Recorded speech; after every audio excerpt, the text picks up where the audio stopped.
streams on TradingView at like 2 hours ago for the New York Open. That was my first ever stream on TradingView. Anyway, I'm gonna move this away, and I'm gonna get the show on the road. Just load up, and yeah, I'm gonna get things going. Just bear with me for a few minutes. But we're going over actually in this live stream is 3 things, and primarily we're going to focus on daily trade. Even though if you go on our bio Prime Group on TradingView, you're going to see a lot of videos that actually explain exactly how we trade, from the indicators we use to the way we find key levels to the way we set take profits and stop losses. And I'm going to clean up my charts. Took a longer again on WTI more recently, but we're going to clean this up, and I'm going to get the show on the road, and we'll see what there is in markets. So we're going to go over the system in overalls, and we're going to review our trading system of Prosciutto.com. Specifically, we're going to be talking about definite entries, the analysis process, and there are 2 things: rejection levels and trading levels via volume profile. And finally, we're going to talk about position sizing. Now, position sizing is going to be pretty important because that is the one thing that directly correlates to your risk and reward. In another video, maybe tomorrow, when I have some time, I'm going to actually go over the entry process and exactly how we enter trades. But for it's simple, and I'll explain the basics of it. If you guys check the previous stream, actually executed only 1 trade that stream, and that was US30 long, and we had a good one there. I mean, price action really rocketed up right there. That's that hour candle here, pushed right towards that next key level, completely rejected, came back, but now is I think it's giving indications of upside again. So US30 with decent potentials of upside very well. So yeah, I think that there are good chances of it going up, but I'm not going to talk about analysis for now. Let's break down the first component of what I want to talk to you about, and that is the analysis process. The analysis process is simple. One of the rules that I have for everyone that I coach or teach to become a trader is keep your watch list small.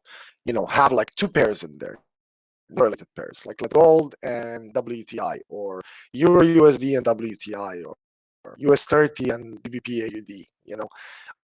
Non-correlated pairs specifically. So that would be the most important thing you need to focus on. Once we're done with all of this, what I'm going to look to do is check the markets for a potential entry. No US30 for long. I'm not going to be going into it because I want to go over the analysis process. So number 1 is create your watch list. Once you have a watch list, it becomes very easy to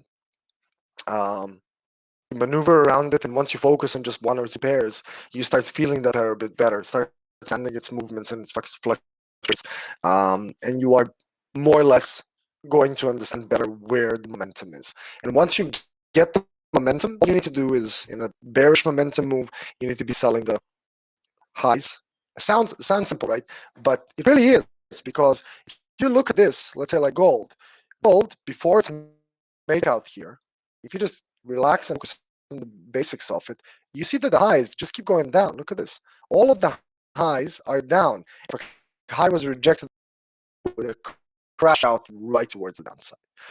So yeah, I think that's gonna be the primary focus of the way we analyze the markets.